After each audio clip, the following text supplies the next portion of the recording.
हाल होगा, तो इससे कतई ये हो सकता है कि एनडीए को फायदा होगा। लेकिन इस बार युवा भी बहुत आक्रोश में है, किसानों को भी आपने देखा किस हिसाब से वो आंदोलन में बैठे रहे। इतना आसान नहीं होगा बीजेपी के लिए।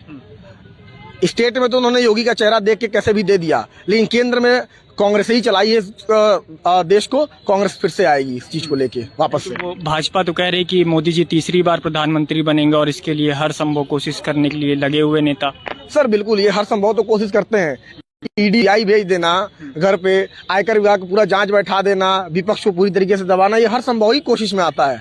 ये एक जो होता है ना नॉन डेमोक्रेसी, जिसको बीजेपी बहुत बढ़िया से फॉलो करती है। आपके नेता कर रहे हैं तो कोई बात नहीं, जिसको मारे उसको मार डालें, लेकिन ऑपोजिशन कर रहा है। एक मैं आपको बहुत क्लियर कर दूं, ये कहते हैं बार बार कि सपा वाले गुंडे हैं, ये गुंडे हैं, हमको दबाया जा रहा है। कभी भी सर आपको एक बात बता दूं, कभी भी गुंडे किसी भी अपोजिशन के नहीं होते हैं। गुंडे हमेशा सत्ता पक्षी होते हैं, क्योंकि उन्हें मालूम होता है कि सत्ता का उन्हें संरक्षण प्राप्त है।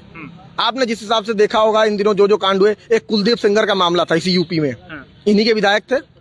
आज ब्रिजभूषण का मामला है, ब्रिजभूषण के मामले के लिए इंटरनेशनल खिलाड़ी हमारे जमीन पे आ गए, लेकिन फिर भी उस आदमी का कुछ नहीं हुआ। तो ये बीजेपी में ये है कि जो भी बीजेपी में चला जाए वो सीधा ये हो जाता है कि उसका भैया गंगा स्नान हो गया। बीजेपी तुरंत पवित्र मान लेती है। अभी आप इसमें एक नया मामला देखेंगे, अभी मुख्तार अंसारी, अब्बास अंसारी का बड़ा मामला चल रहा था, इस टाइम पे चल रहा था ना। वो सोहेल देव भारतीय समाज पार्टी में थे। अब उसका गठबंधन किसके साथ हो गया? एनडीए। ये वही उसके मुखिया है ओम प्रकाश राजभर, जो कसमें खाया करते थे कि मर जाऊंगा लेकिन बीजेपी में नहीं जाऊंगा। लेकिन सत्ता होती है ना एक खेल, तो ये सीधे से बात है, सत्ता का खेल है बीजेपी के पास। उनको युवाओं से कोई मतलब नहीं, देश से कोई मतलब नहीं है। आप मरो जियो, उनको कोई फर्क नहीं पड़ता है।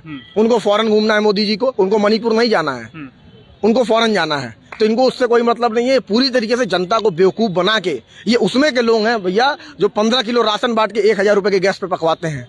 मतलब ये कान इधर से नहीं इधर से घुमा के पकड़ते हैं और पीछे दिखाते हैं कि मेरा लंबा हाथ नहीं है। ये उसी में की पार्टी है। भैया युवा क्या सोच रहा है इस बार की लोकसभा चुनाव में? युवा सोच रहा है कि इस बार हमको रोजगार देने वाली सरकार हो, हमें वो सरकार मिले जिससे देश में शांति हो। युवा सोच रहा है कि हमें झूठे वादे करने वाले ना मिले, जो कभी मुख्यमंत्री हो के ये कहें कि युवा को उसके सामर्थ्य के हिसाब से रोजगार मिलना चाहिए, और जैसे वो देश का प्रधानमंत्री बने वो कहे कि किसी न्यूज एजेंसी के बाहर अगर कोई पकौड़े तल रहा है तो वो भी रोजगार है। ऐसा झूठ बोलने वाला प्रधानमंत्री इस देश को नहीं चाहिए। देश को ऐसा प्रधानमंत्री चाहिए जो लगातार देश की तरक्की के लिए काम करता रहे, और अगर देश में कुछ हो रहा हो तो उसको पहले निपटाए फिर विदेश घूमने जाए। ये देश में हमने लगातार देखा है कि मोदी जी लगातार कहते रहते हैं।